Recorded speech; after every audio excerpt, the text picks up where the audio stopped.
Guys আমি ভাইদের কথা জিজ্ঞেস করবো। ভাই আপনার ঢাকা রাজধানীর ভিতরে কোন বিভাগের মানুষ বেশি ভালো লাগে? মায়া একটু করি তো আপনার ভালো লাগে ভালোবাসা। যেমন ঢাকার বিভাগের মানুষ ভালো লাগে, ঢাকার মানুষ ভালো লাগে, ময়মনসিংহের মানুষ ভালো লাগে, বরিশালের মানুষ ভালো লাগে, তারপর সিলেটের মানুষ ভালো লাগে, তো গাজীপুর একটা সিটি, গাজীপুর মানুষও ভালো লাগে। জি ভাই, এই বিভাগ ঢাকা সিটির ভিতরে বিভাগের ভিতরে রাজধানীর ভিতরে কোন বিভাগের মানুষ আপনাদের বেশি ক্লোজ ভালোবাসা আগ্রহ করে? যেমন গাজীপুরের মানুষ, আমি গাজীপুর থাকি, বসবাস করি, তো গাজীপুর মানুষের ভালোবাসা থাকে তাদের প্রতি, সব মানুষের প্রতি আছে। হ্যালো গাইস, এই যে ভাই কথাটা বললো গাজীপুরের মানুষ তার দ্বারা নাকি অনেক ভালো লাগে।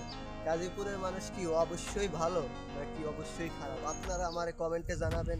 গাইস আপনাদের মাঝে এই ভিডিও শেষ ভিডিও না, আরো আপনাদের মাঝে ভিডিও নিয়ে আসবো। ভালোবাসা রইল ভাইয়ের উপর।